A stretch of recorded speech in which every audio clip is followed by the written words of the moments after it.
If you've ever had your heart broken by a flat loaf of sourdough bread, this video is for you. Today, I'm gonna show you how to go from flat pancake loaves to tall, beautiful sourdough with 3 easy fixes that you can use on your very next bake. Let's get to it. This is the make it or break it sourdough moment. It's been 2 days that you spent making this bread, and now we're gonna take the lid off and see if we have a flat pancake loaf or a loaf of sourdough that rose. It's really nerve-wracking because you really kind of don't know what you're gonna get, especially if you're a new baker. And there we go. We have a beautiful loaf of sourdough bread with a great belly and an ear and a very nice rise. Reason number 1, your starter isn't strong or it hasn't been woken up from its refrigerator nap properly. Flatbread almost always starts with a weak or unhealthy starter. The other common issue that I see is using your starter at the wrong time. That happens too, but a lot less often. Usually it's just that there's a problem with the starter. It's not healthy and active. Now, let me give you a little bit of science when it comes to sourdough starter. Sourdough starter is a living culture of wild yeast and lactic acid bacteria. The yeast makes carbon dioxide, that's the gas, to lift up your dough, and the bacteria make the gentle acids that add a little bit of flavor and support structure, and that is what makes sourdough, okay? That's really what's happening with your sourdough starter when we use it to make bread. What does healthy and active sourdough starter look like? After you feed your sourdough starter, it should at least double, but often triple, within 4 to 6 hours after feeding it. Now, once it rises and gets to the point of where it's not rising anymore, that's called peak. After it gets to peak, it's gonna begin to fall. Now, if you're using a clear jar like this, you're gonna see bubbles all along the outside of the jar. You'll also notice that your starter has a little bit of a domed top on the surface, and that it kind of has the texture and consistency of like a marshmallow. I'm gonna shake it a little bit. It's very light and airy, okay? If I slam this down, you're actually gonna see a lot of the air come out of it, and I'll stir it and show you what that looks like too. Now, you wanna use your starter when it's at peak or when it's just begun to fall, okay? That's the best time to use your starter. So over here, I have a starter that's been in my fridge. Now, if you're storing your starter in the fridge because you don't bake very often and you don't want to feed it every single day, that is perfectly fine, but don't skip this step. You need to wake your starter up when you take it out of the refrigerator. Think of the refrigerator as kind of like hitting the pause button. Everything in this jar is sleepy and cold, and you don't want to bake with it straight from the fridge. Instead, take it out in the morning, discard, give it a feeding of flour and water, and let it sit at room temperature. And then 12 hours later in the evening, do the same thing. After the second feeding, you should start to see a lot of activity, bubbles, the dome, all of that good stuff. It's rising. If not, you're definitely gonna want to discard and feed it again before you use it, okay? Let me show you what these 2 starters look like. This one's been in the fridge for a week. This one is the one that I just fed about 4 hours ago. It's light and airy, so I'm gonna slam it down. You can see all the bubbles in it. Pretty amazing. I mean, it's definitely alive. And here's what it looks like when I stir it up. Lots of bubbles. This is a healthy and active sourdough starter. It's gonna make great bread. And this one that's been in the fridge, let me show you. When I slam it down, nothing. Let me stir it up. Not a lot happening. It's really, really thick. It's definitely not going to make good bread. If you want to make really good sourdough bread that has a great rise and oven spring, use a really good, healthy, and active sourdough starter. Start here. Now, if your starter is feeling a little sluggish, like it needs a little kickstart and you need to get it going, here are my tips for that. The first one is that when you feed it with slightly warmer water than normal, like maybe 80 degrees Fahrenheit water. That'll give it a little bit of a boost. And then the second tip is to feed it with some whole wheat or rye flour. So I've got my rye flour here, and I've also got my whole wheat flour. Starter loves whole wheat and rye flour. So when you're feeding your starter, if you normally feed it with, let's just say 50 grams of an all-purpose or bread flour, go ahead and replace 20 grams of that flour with whole wheat or rye. So 20 grams whole wheat or rye and 30 grams of your normal flour, all-purpose or bread, and your starter will be very appreciative, and you should definitely see it getting that nice boost that you want.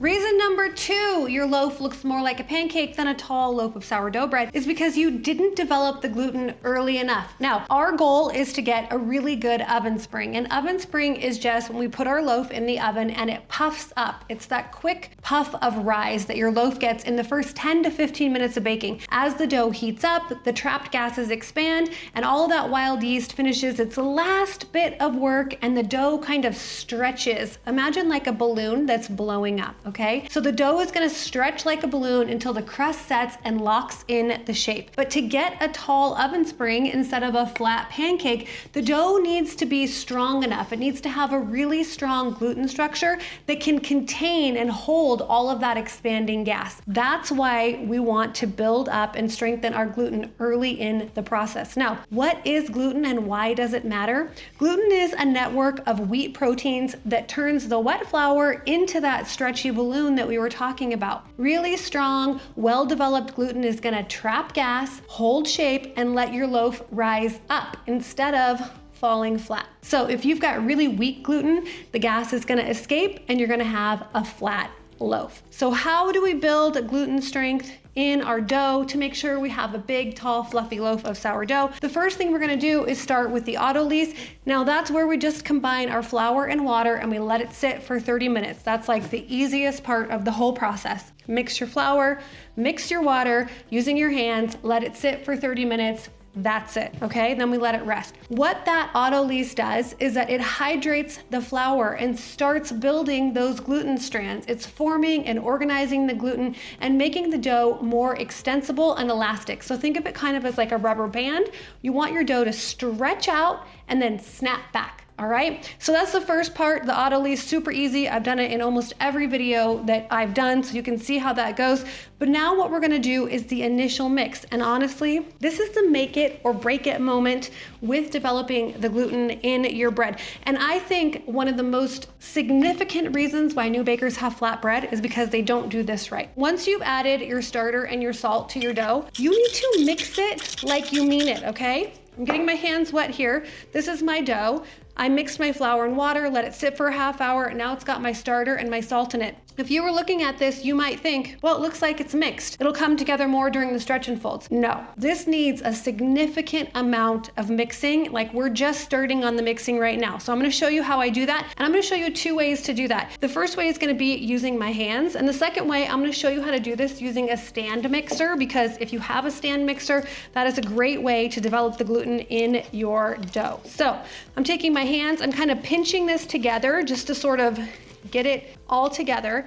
And now I'm really gonna start mixing my dough and developing that gluten. So I've got my hand shaped like a cup and I'm pulling the dough towards the side of the bowl, kind of slapping it against my hand and the bowl. And that is gonna be a great way to develop the gluten in your dough as part of this initial mix. Now, you wanna do this for at least 7 minutes.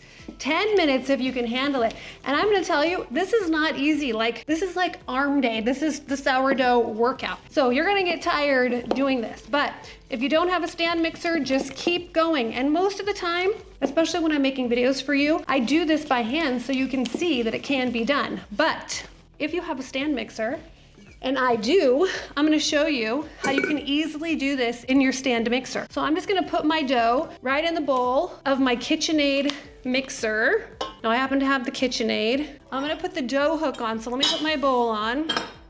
And if my bowl looks a little bit wonky to you, it's because I was making bread in my mixer one day, not paying attention to it, left it on the counter and walked away, and the thing walked itself right off the counter. And luckily it still works because I would have cried if it broke. But my bowl is a little bit lopsided.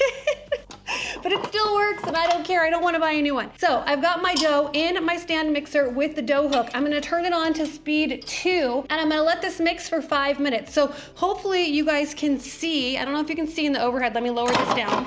You can see what the dough looks like right now. It's tearing when I try to pull it up, right? It's not strong at all. So after this 5-minute mix, you're gonna see how strong this dough is. All right, speed 2, 5 minutes.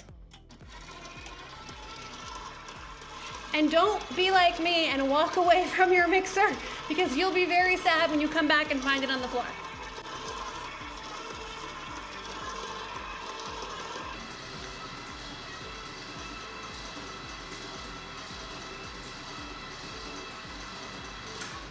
right, it's been about 5 minutes. We're gonna stop there. You can see what the dough looks like. Let's go ahead and take it out of our bowl here.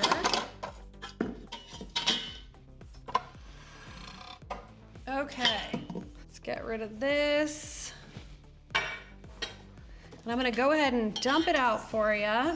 I mean, look at how smooth that dough already looks just from that 5-minute mix in our mixer. Now again, see, it's not tearing when I pull it up. If you don't have a mixer, you can do this by hand. It's gonna take like 7 to 10 minutes, but I do it by hand all the time. So you don't have to have a mixer. It's just one of those things that's really nice to have. Now, I'm gonna show you one other thing here that will really help to strengthen and develop the gluten. This is called slap and folds. Now, normally I do a slap and fold in place of 1 round of stretch and folds. So I'll let my dough mix for 5 minutes in my mixer, and then I'll let it sit covered in my bowl for 30 minutes, and I'll start my 4 rounds of stretch and folds, okay? So if you haven't watched my beginner sourdough video, I'm gonna link that here. You need to watch that video. It gives you literally the step-by-step process of exactly how I make bread. In this video, we're diving a little bit deeper into why some of those problems might be happening, but definitely watch that one. So after you've let your dough sit for 30 minutes in the bowl covered, you're gonna start your stretch and folds. Now, I like to replace the first round of stretch and folds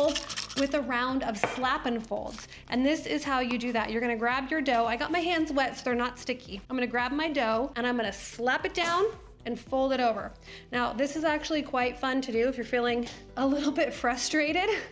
Slap it down and fold it over. You're gonna see this dough transform just in 1 round of slap and folds. This is one of the best ways to quickly develop gluten in your dough. I mean, you can already kind of see, look at how smooth the surface of this dough is. So we are definitely developing and strengthening the gluten through this process. So if you're having an issue with flat loaves, go ahead and replace your first round of stretch and folds with 1 round of slap and folds. After you have finished your round of slap and folds, you're gonna put your dough back in your bowl, cover it, and let it sit for 30 minutes, and then come back and do your other 3 rounds of stretch and folds. Now, one quick tip with the slap and fold. I like to do this either on the first or second round of stretch and folds. Do not do this later on in the process. Don't replace the last round of stretch and folds with slap and folds, because by that time, you've already started creating some of the gas in the dough, and if you do a round of slap and folds, like for round 3 or round 4 of stretch and folds, you're just gonna knock all that gas out that you've already created. So